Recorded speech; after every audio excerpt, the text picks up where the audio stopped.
we were talking a little bit this week, and more and more as the investigation into the Uvalde shooting, um, the more we watch, a lot of times you see something, a headline, a tragedy. We make a lot of assumptions at first, and then over time, maybe it's mitigated, maybe our opinions are changed. The more they look into this, the more of a fucking train wreck it's become. The more video that comes out, the more photos that come out. I mean, you could spend a night reliving this, going over just the abundance of stuff that's come out, the more they look into it.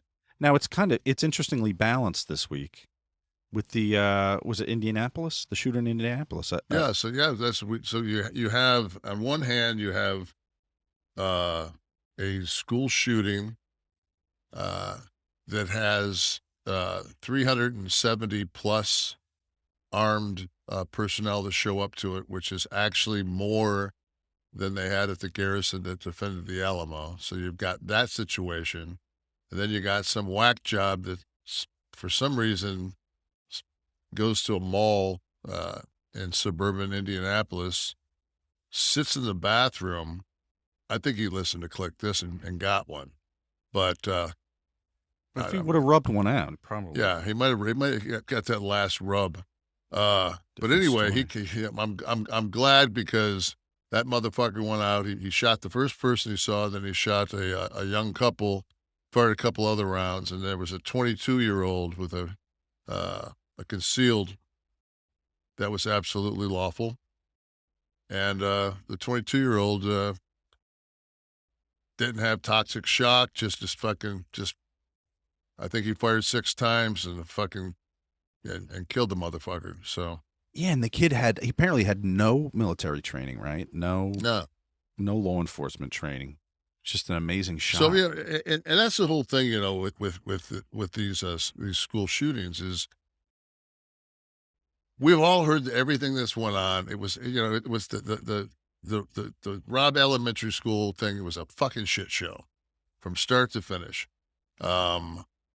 But there are some specifics that they don't get into that for me, I wanted to know. So I tried to find if you could pull up, we have a photograph of some officers that, okay, now that's the basic landscape of the hallway that they're going up and down. So they were not low crawling when the first 3 officers came through there. And what I've heard is classrooms 111 and 112 uh, were adjoining. So they were seen, and if you yeah, and if you can look at that, you can tell that that's not. We all went to fucking schools where they have cinder block walls. Those aren't cinder block walls. That looks like to me like probably aluminum framing with some drywall. So those rounds were zipping right through there.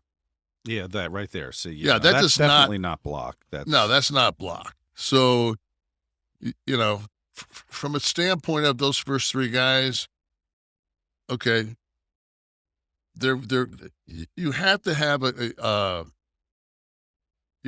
a command situation, and I actually pulled this from Wikipedia. I'm going to read this so I don't fuck it up here, but it just says uh, command and control is a set of organizational and technical attributes and processes that employs human, physical, and information resources to solve problems and accomplish missions. That's military fucking talk for guess what, motherfuckers? You did you before you do anything, assess the situation. They didn't assess the situation. Nobody went outside to see can I get it? If he walked up and shot at the school through the windows, obviously the one side of the school mimics the other. It's not like they architecturally decided to fucking, yeah, those sides, they match. So you can see there's clearly 3 windows on that side, on the other side, as there is in that one. And somebody could have, I mean, there's brick underneath that, so you can definitely crawl. You're not, it's like you've got to double, you've got to do a flank. There is policy in place, or procedure, I should say, in place, from what I understand, uh, where if there's an active shooter in the school, priority one is neutralizing him. Right. It's not like you take your family hostage in a house and they circle, they But try to Redondo, negotiate. when Redondo made the first decision, he made the decision that it was a barricade, which was the wrong call. It was an active shooter. Correct. So Right. in a barricade situation, you take your time and it's more methodical. In an active shooter, it's kill the shooter at all costs. Once the rounds go off, it changes. Absolutely, Absolutely. I mean, I have absolutely. some experience in active shooter drills in schools, and yeah, it's when you have the lives of X amount of children, and it's happening. It's not the barricade situation. When it's happening, Yeah. you got to get to them at all costs. Now, we were also talking about if that was a fire, right? Right. Right.